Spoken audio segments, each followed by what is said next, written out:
Salam, hər vaxtınız xeyir olsun. 2 və 3 may tarixində Naxçıvanlı müəllimlər üçün keçirilən sertifikasiya imtahanında düşən kurikulum suallarına izahını verəcəm. Diqqətlə qulaq asaq. Rahat və asan düşünürəm ki, suallar idi. Çətin heç bir şey yox idi və hamısı keçdiklərimiz mövzulardan düşmüşdü.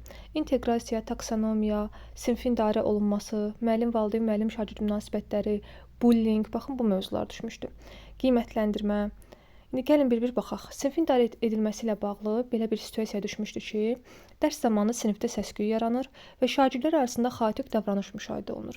Müəllim vəziyyəti idarə etməkdə çətinlik çəkir. Bu problemin qarşısını almaq üçün ən effektiv, ilkin addım hansıdır? A-da deyir, dərs zamanı intizam pozuntularına dərhal müdaxilə etmək. B-də deyir, sinifdə qayda və prosedurları əvvəlcədən aydın və sistemli şəkildə müəyyənləşdirmək. Baxın, biz sizinlə sinfin idarə edilməsi mövzusunda nə keçmişdik? Keçmişdik ki, əgər müəllim sinfi idarə etməkdə çətinlik çəkirsə, uşaqlar hər hansı bir davranış qaydasına yol verirlərsə, sinifdə səs-küy salırlarsa, summativ zamana köçürürlərsə, yəni belə bir hallar baş verirsə, deməli bu müəllimin hansı bacarığının zəif olmasından asılıdır, idarə etmə bacarığının zəif olmasından asılıdır. Yaxşı, bəs bu problemlər nədən yarana bilər? Demişdik, gözlənti, qayda, prosedur. Bax, bu üçünə əməl edilmədikdə yarana bilər. Ya müəllim qayda tərtib eləməyib, ya da ki, həmin o qaydanı, proseduru uşaqlara izah eləməyib, öyrətməyib. Öyrət, məşq et, möhkəmləndir strategiyasına əsaslanmalıdır. Uşaqlara o proseduru tətbiq etmələri üçün vaxt ayırmalıdır, öyrətməlidir, möhkəmləndirməlidir ki, şagirdlər həmin o qayda-qanuna riayət eləsinlər, prosedura əməl etsinlər. İndi burada da əgər şagird sinifdə səs-küy salırsa, şagirdlər arasında xaotik davranış müşahidə olunursa, müəllim də idarə etmədə çətinlik çəkirsə, deməli burada problem nədir? Qayda və prosedurlar. Avtomatik elə qayda proseduru görən kimi mənim gözüm getdi məsələn B variantına. Niyə? Çünki burada söhbət müəllimin idarə etmə bacarığından gedir. Deməli, burada əksik olan nədir? Qayda və prosedur. Ya müəllim qaydanı tərtib eləməyib uşaqlar üçün, ya da ki, prosedurlar uşaqlara öyrədilməyib. Demişdik, qaydalar aydın şəkildə müəyyənləşdirməlidir. 3-5 arası olmalıdır, çox da olmaz ki, yorucu olmasın. Və prosedurlar da uşaqlara öyrədilib, məşq etdirilib, möhkəmləndirilməlidir. Vaxt ayırmalıdır müəllim prosedurları tətbiq etmək üçün. Ona görə də cavab burada olacaq B variantı. C-də deyir, şagirdlər üçün qoyulan gözləntilərin sayını artırmaq. Xeyr, onsuz da mən qoyduğum gözləntiləri uşaqlar əməl eləyə bilmirlər. Mən onun sayını 50-yə də artırsam, 10 dənə də artırsam, yenə də bir xeyri olmayacaq. Ona görə C səhvdir. D-də deyir, bütün şagirdlərin fərdi maraq və tələbatlarını dərhal nəzərə almaq. Burada söhbət uşaqların müxtəlifliyindən, onların maraq istəyindən getmir. Bax, həmişə deyirəm, baxın situasiyamızdakı problemə. Situasiyadakı problemi müəyyənləşdirin, sonra o problemi həll edən bir yol axtarın. Burada açıq-aşkar müəllimin idarə etmə bacarığından söhbət gedirsə, uşaqlar sinifdə səs-küy salırsa, deməli avtomatik mən gözlənti, qayda, prosedur axtarmalıyam cavablarda. İdarə etməklə bağlı bir məqamları axtarmalıyam. Ona görə cavab burada B variantıdır. D də uyğun gəlmir. Y-də deyir, dərsi daha maraqlı etməyə çalışmaq. Xeyr, burada yenə də dərsimizin maraqlı və yaxud da maraqsız olmaqdan söhbət getmir. Sinifdə ümumiyyətlə uşaqlar səs-küy salırlar. Davranış pozuntusu baş verir. Bu da nədən ola bilər? Qayda prosedurların yetməzliyindən, dəqiq aydın olmamasından, prosedurun uşaqlara öyrədilməməsindən baş verə bilər. Ona görə cavab bir də B variantıdır. 2-yə baxaq. Bloom taksonomiyası, idraç taksonomiyasından belə bir sualımız düşmüşdü. Verilmiş mətni oxuyaraq onun əsas ideyasını müəyyənləşdirmək və bu ideya ilə bağlı şəxsi mövqeyini əsaslandırmaq tələb olunur. Baxın, əgər V-yə qədər olsaydı mənim situasiyam, V-yə qədər əsas ideyasını uşaq müəyyənləşdirir. Əsas, bax, ideyalar çoxdur. Əsasını müəyyənləşdirirsə, vacibi müəyyənləşdirirsə, nə olacaq? Təhlil etmə mərhələsi olacaq. Bax, demişdik ki, vacib məqamları qeyd etmək, ən əsasını seçmək, ən uyğunluğu, ən yaxşısını seçmək təhlil etmə mərhələsidir.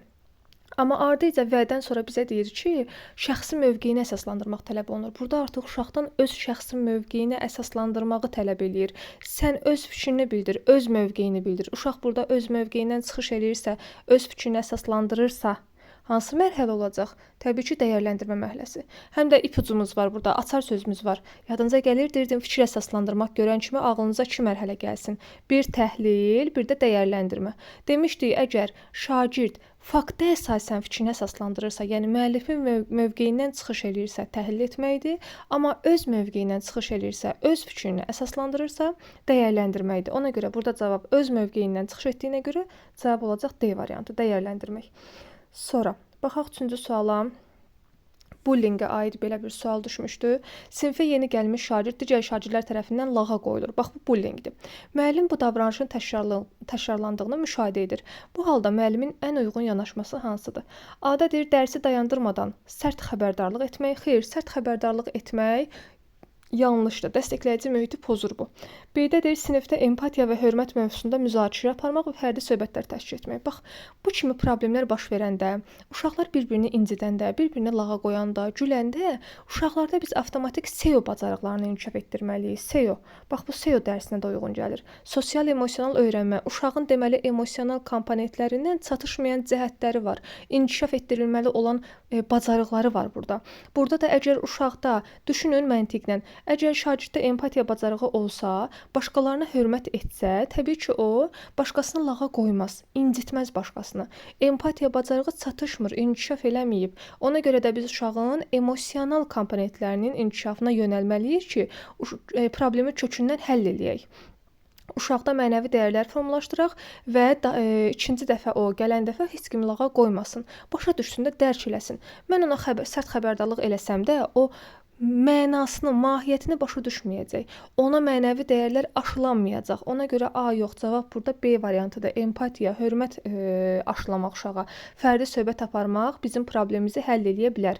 C-də deyir, yeni şagirdi ünsiyyətdən uzaq fəaliyyətlərə yönləndirmək. Xeyr, ünsiyyətdən uzaq fəaliyyətlərə yönləndirsəm də, yenə də burada bir şey dəyişməyəcək. Yeni gələn şagirdi yönləndirirəm başqa işə, amma yenə də o lağa qoyan şagirddə bir şey dəyişmir. Yenə də onun mənəvi dəyərlərində çatışmazlıq var. Empatiya bacarığı yoxdur, özünü idarə etmək yoxdur. O SEO bacarıqları inkişaf eləməyib. Mənə lazımdır ki, o uşağı da inkişaf elətdirim ki, gələn səfər başqasını da lağa qoymasın. Uzaq fəaliyyətlərə yönləndirmək bizim problemimizi həll etmir. Ona görə C-də səhvdir. D-də deyir, müdaxilə etmədən vəziyyətin öz-özünə həllini gözləmək. Görməzdən gəlmək də təbii ki, yanlışdır. Y-də deyir, yalnız qaydanı pozanları cəzalandırmaq. Xeyr, bu da tamamilə yanlışdır. Cəzalandıranda uşaq yenə də onun mahiyyətini başa düşmür. Cəzalanır. Gələn səfər eləməyəcək, düzdür. Amma fikirləşəcək ki, cəza almayım deyə, danlanmayım deyə eləməyim də. Bir var mahiyyətini başa düşmək. Bax, mən varamsa, uşaq mənim ona cəza verəcəyimdən qorxub, onu eləməyə bilər. Amma sabahsı gün mən olmayanda, yenə də o eyni davranışı sərgiləyə bilər. Yəni, mənfi davranışı sərgiləyə bilər. Yenə də başqasını lağa qoya bilər. Ona görə də cəzalandırmaq yox. Ona empatiya hissini, hörmət hissini aşılamaq, fərdi söhbətlər aparmaq, mənəvi dəyərləri formalaşdırmaq daha effektiv variantdır. Problemimizi kökündən həll eləyir. Uşaqda mənəviyyat inkişaf eləyir. Ona görə cavab burada B variantıdır. 4-də deməli bizdə summativ qiymətləndirmə ilə bağlı belə bir sual verilmişdi. Summativ qiymətləndirmənin əsas məqsədi hansıdır? Yadınıza gəlirsə, ümumiyyətlə biz qiymətləndirmə mövzusunu keçəndə hər birinin öz açar sözünün xüsusiyyətini vermişdik ki, harda bu sözü görsək, filan açar sözü görsək, filan qiymətləndirməni götürəcək. İndi gəlin görək bizə burada nə verib. Summativ qiymətləndirmə məqsədini soruşursa, bax, A-da deyir, şagirdin nailiyyət səviyyəsini ölçmək və nəticəni kəmiyyətlə ifadə etmək. Bax, bu tamamilə summativə aiddir. Niyə? Demişdik, səviyyə ölçülürsə, sonda uşağın nailiyyət səviyyəsi ölçülürsə, ölçmə varsa və həmçinin demişdik, yeganə qiymətləndirmədir ki, kəmiyyətlə, ədədlə, rəqəmlə, qiymətlə ifadə olunur. Ona görə cavab burada olacaq elə A variantı. Summativə hər iki fikir uyğundur. Həm səviyyəni ölçür, ölçmə var, həm də nəticə kəmiyyətlə ifadə olunur, qiymətlə ifadə olunur. Bu da düzdür. B-də deyir, təlim prosesinin əvvəlində səviyyəni müəyyən etmək. Xeyr, bu yanlışdır, summativə aid deyil. C-də deyir, şagirdin potensialını inkişaf etdirmək. Bax, prosesin əvvəlində, təlim prosesinin əvvəlində, ilin əvvəlində, bölmənin əvvəlində səviyyəni müəyyənləşdirməyə çalışmaq diaqnostikdir. Diaqnostikin açar sözlərdir. Potensialı inkişaf etdirmək, inkişaf elətdirən formativdir. Gündəlik dərs fəaliyyətini izləmək, müşahidə formativdir. Şagirdin maraqlarını müəyyənləşdirmək, maraqları da müəyyənləşdiririk, amma summativdə yox, summativdə maraq müəyyənləşdirmirik. Artıq bütün maraqları müəyyənləşdiririk ən başda. Diaqnostikdə maraqları müəyyənləşdiririk. Formativin də nəticələrinə əsasən maraq müəyyənləşdirə bilərik. Amma summativə aid deyil. Ona görə burada cavab olacaq A variantı. 5-də də qiymətləndirməyə aid belə bir sual düşmüşdü. Aşağıdakılardan hansı yanlışdır? Yanlış istəyir bizdən. Məktəb daxili qiymətləndirmə müəllim və məktəb tərəfindən aparılır. Doğrudur. Müəllim tərəfindən də aparılır diaqnostik, formativ, məktəb tərəfindən də aparılır. Məsələn, məktəb rəhbərliyi tərəfindən böyük summativ qiymətləndirmə aparılır. Ona görə A düzdür. Məktəb daxili qiymətləndirməni yadımıza salaq, 3 növ var idi. Diaqnostik, formativ, summativ, bunlar nəzərdə tutulur. A düzdür. B-də deyir, qiymətləndirmə etibarlı məlumat əldə etmək vasitəsidir. Bəli, tamamilə doğrudur. Əgər mən düzgün qiymətləndirmə aparsam, şagirdlər haqqında etibarlı, düzgün məlumat əldə edə bilərəm asanlıqla. C-də deyir, diaqnostik qiymətləndirmə şagird haqqında geniş məlumat verir. Bəli, elə diaqnostikin də məqsədi nədir? Uşağın mövcud bilik bacarıqlarını yoxlamaq, onların maraq istəklərini haqqında məlumat toplamaq. Bax, diaqnostik ilkin qiymətləndirməlidir. İlin əvvəlində diaqnostik aparıram ki, uşağa sanki diaqnoz qoyuram. Yadınıza gəlir, demişdim, məsələn, həkimə gedirsiniz. Diaqnoz qoymadan həkim sizə müalicə yaza bilməz, düzdür? Probleminizi həll edə bilməz. Gərək o problemi müəyyənləşdirsin, diaqnoz qoysun ki, ondan sonra sizə müalicə yazsın. Müəllim də bir həkim kimidir. Əvvəl uşağa diaqnoz qoyur, əvvəl ilkin bacarıqlarını yoxlayır, nəyi var, nə problemi var, nə çatışmazlığı var, yoxlayır. Yoxlayandan sonra il boyu həmin o xüsusiyyətləri nəzərə alaraq dərs prosesini təşkil edir, öz planını qurur ki, nəticə daha effektiv, daha yaxşı olsun, uşaqda inkişaf getsin. Şagird haqqında məlumat toplamaq da diaqnostik qiymətləndirmənin məqsədi. Ona görə C düzdür.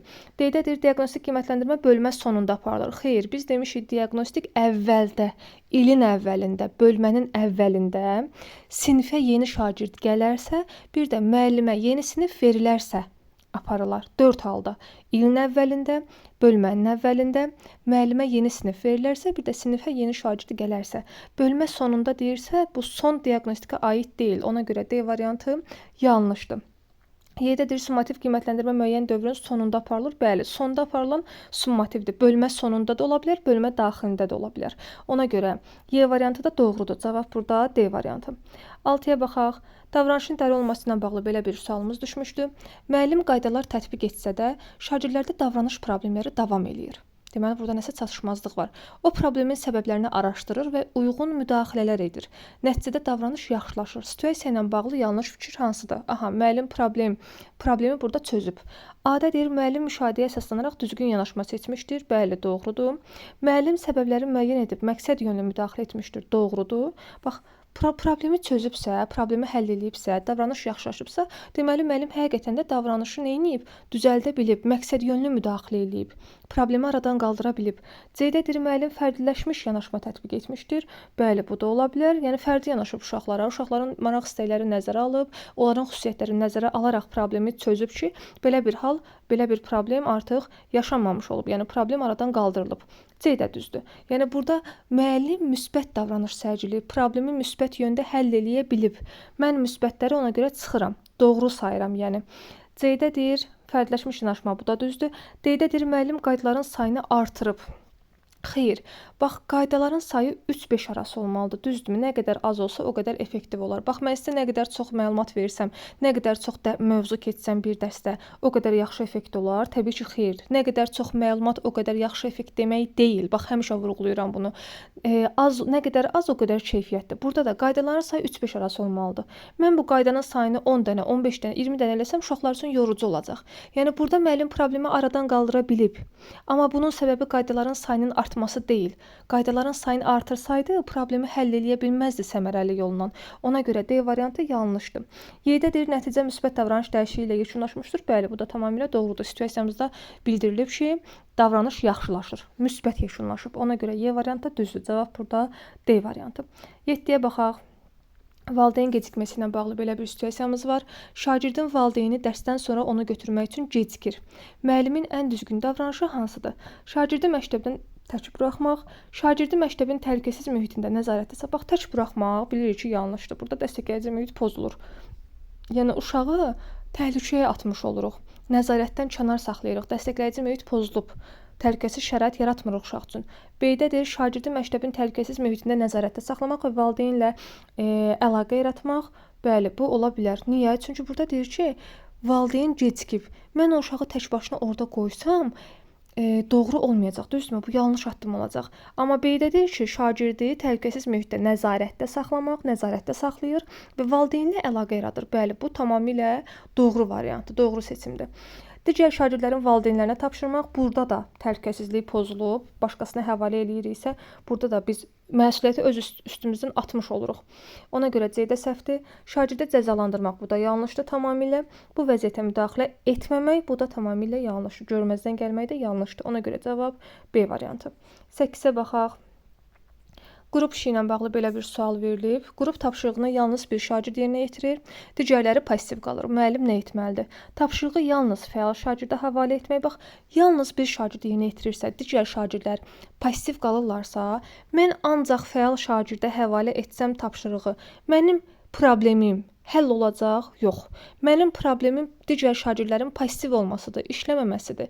Mən bir uşağa tapşırığı tapşırsam, yenə də qıraqda qalanlar işləyə bilməyəcək, passiv qalacaq, düzdürmü? Passiv iştirak eləyəcəklər. Ona görə A variantı problemimi çözmür. Mənə elə bir variant lazımdır ki, situasiyamızdakı problemi həll eləsin.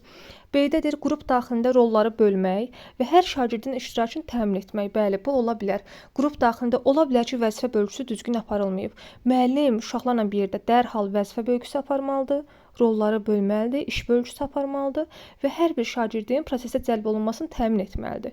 Yəni artıq orada uşaqlar ola bilər ki, ola bilər də ki, şagirdlər öz aralarında vəzifə bölgüsü aparanda müxtəlifliyi nəzərə almayıblar. Məsələn, bir uşaq şəkil çəkə bilmir, amma ona şəkil çəkməyi tapşırıblar. Bir uşaq intonasiya ilə şeir deyə bilmir, amma ona şeir deməyi tapşırıblar. Yəni burada vəzifə bölgüsü düzgün aparılmaya bilər. Problemimiz ondan qaynaqlana bilər. Müəllim də bu problemi necə həll etməyə çalışır? Çalışır ki, vəzifə bölgüsü əvvəlcə düzgün aparılsın ki, bütün şagirdlər prosesdə aktiv iştirak edə bilsin. Rəsm çəkə bilənə rəsm çəkməyi tapşırır, şeir deyə bilənə şeir deməyi tapşırır və nəticədə nə baş verir? Bütün şagirdlər prosesdə aktiv iştirak edir. Ona görə B variantı problemi həll edə bilər. C-də deyir, passiv şagirdləri cəzalandırmaq. Xeyr, cəzalandırmaq da problemimizi çözmür. Heç vaxt cəzalandırmaq problemi kökündən çözmür. Uşağın özündə o problemi aydınlaşdırıb aradan qaldırmaq lazımdır. D-də deyir, tapşırığı ləğv etmək. Tapşırığı mən ləğv etsəm də yenə də uşaqlarda o passivlik, belə deyim də, aradan qaldırılmayacaq. Yenə də passiv qalacaqlar. Ona görə D-də səhvdir. Müdaxilə etməmək, görməzdən gəlmək də tamamilə yanlışdır. 9-a baxaq. Deməli, valideyn hər dəfə övladını məktəbdən götürməyə gecikir. Bu sual 9-dan 10-cu sual 3 may tarixində sertifikasiya imtahana düşən suallardır. Deyir, valideyn hər dəfə övladını məktəbdən götürməyə gecikir. Bu sizə mane olur. Çünki hər dəfə şagirdi gözləməli və evə gec getməli olursunuz. Belə situasiyada problemi necə həll etsəniz effektiv olar. Adətdir, valideynə heç nə demədən şagirdlə gözləməyə davam edərsiniz. Xeyr, bu bizim problemimizi həll etmir. Çünki axı bizə burada sualda nə bildirib? Sualda bildirir ki, hər dəfə şagirdi gözləməlisiniz və evə gec getməli olursunuz. Yəni bu sizə problem yaradır da, düzdür? Valideynə heç nə demədən şagirdlə gözləmək sizin bu probleminizi həll eləməyəcək. Ona görə deyirəm, situasiyada əvvəl problemi müəyyənləşdirin, sonra o problemi aradan qaldırmağı düşünün. A-da deyir, şagirdlə gözləmək, valideynə heç nə deməmək. Bu bizim problemimizi həll etmir. B-də deyir, narazılığı şagirdə bildirin ki, evdə valideynə desin.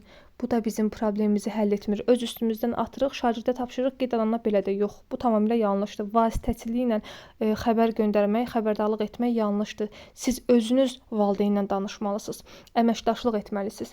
C-də deyir, valideynin davranışı barədə məktəb rəhbərliyinə məlumat verin. Bax, müəllimin problemi özünün həll etməməsi, birbaşa məktəb rəhbərliyinə, birbaşa psixoloqa, birbaşa başqa bir yerə müraciət etməsi bu müəllimin problem həll etmə bacarığının zəif olmasından irəli gəlir. Həmişə belə cavablarda müəllim əgər problemi həll etmək üçün başqasına dərhal müraciət edirsə, o cavabı çıxın. Müəllimin problemi həll etmə bacarığı yaxşıdırsa, baxın, problem həll etməsi yaxşıdırsa, müəllim əvvəlcə özü problemi həll etməyə çalışmalıdır. Həmişə yadda saxlayın. Problem varsa əvvəl müəllim özü çalışmalıdır ki, o problemi aradan qaldırsın. Rəhbərliyə məlumat vermək yanlışdır. Müəllimin problem həll etmə bacarığının yaxşı olmamasından irəli gəlir. D-də deyir, valideynlə danışıb səbəbi öyrənməyə və birlikdə problemi həll etməyə çalışın. Bax, bu tamamilə situasiyamıza uyğun doğru cavabdır. Niyə? Deyir, valideynlə danışır, səbəbi öyrənir. Bax, əvvəl danışır, səbəbi öyrənir, problemi müəyyənləşdirir, daha sonra da problemi həll etməyə çalışır. Bax, bu tamamilə doğrudur. Valideynlə əməkdaşlıq eləyir. Ona görə D variantı mənim doğru variantım olacaq. Y-də deyir, iş vaxtınız bitdiyinə görə şagirdə məktəbin yanında dayanıb valideynini gözləməsini tapşırın. Burada da uşaq üçün təhlükəsiz mühit yaradılmayıb. Başlı başına, tək başına buraxıramsa, bu da tamamilə yanlışdır. Uşaqların təhlükəsizliyini təmin etmək bizim borcumuzdur. Dəstəkləyici mühiti gözləməliyik. Ona görə Y variantı səhvdir. Cavab D variantı. Sonra 10-cu suala baxaq. İnteqrasiya ilə bağlı belə bir sual düşmüşdü. Uşaq Kitabi Dədə Qorqud dastanını oxuyur. Müəllim ona tapşırır ki, dastanda adı çəkilən ərazilərin Azərbaycanın indiki hansı bölgəsinə uyğundur? Situasiyaya uyğun inteqrasiya. Deməli, Kitabi Dədə Qorqud dastanı hansı fəndə keçirilir? ədəbiyyat fənnində, düzdürmü? Sonra burada görün nə ilə əlaqələndirib. Deyir ki, ərazilərin Azərbaycanın indiki hansı bölgəsinə uyğundur? Bax, ərazidən, bölgələrdən söhbət gedirsə, bu da coğrafiya fənni ilə əlaqəlidir. Bax, coğrafiya fənninə aiddir. Ədəbiyyatla coğrafiya iki fənn arasında əlaqələndirmə hansı inteqrasiyaya aid olar? Bilirik ki, iki və daha çox fənn arasında əlaqələndirmə fənlər arasıdır. Ona görə cavab C variantı. Sonra belə bir sual düşmüşdü ki, bax, yadınıza gəlirsə, situasiyanın eynisini demişdim sizə, eynisini. Keçmiş illərdə istifadə olunan belə bir sual var. Pifaqor teoremindən istifadə edərək məsələni həll et. Yadınıza gəlirsə, taksonomiyanı izah eləyəndə deyirdim ki, Pifaqor teoremindən istifadə edərək üçbucağın hipotenuzunu tap. Yadınıza gəlir, dəfələrlə vurğulamışam bunu, sual verirdim sizə. Mərhələni siz tapırdınız. Nə idi orada? Teoremdən, düsturdan istifadə edərək üçbucağın tərəfini tapırdıqsa, olur da anlamaq mərhələsi. Düsturdan istifadə var çünki. Teoremdən istifadə, düsturdan istifadə deməkdir, düzdürmü? Qaydadan, nümunədən, düsturdan istifadə edərək nəsə hesablamaq, tapşırıq yerinə yetirmək tətbiq yox, anlamaq mərhələsinə uyğundur. İndi dünənlərdə 3 may tarixində də sertifikasiya imtahanına belə bir sual düşmüşdü ki, Pifaqor teoremindən istifadə edərək məsələni həll et. Bu da mənim dediyim, bax, nümunənin uyğundur. Teoremdən istifadə edərək, düsturdan istifadə edərək məsələni həll etmək varsa, orada deməli olacaq anlamaq mərhələsi. Taksonomiyaya aid də belə bir sual düşmüşdü. Ona görə orada cavab anlamaq mərhələsinə uyğun gəlirdi. Ümid edirəm hər bir sualın izahı aydın oldu sizə. Yenə də nə qaranlıq qalsa soruşa bilərsiniz. Sağ olun, hələlik görüşərik inşallah.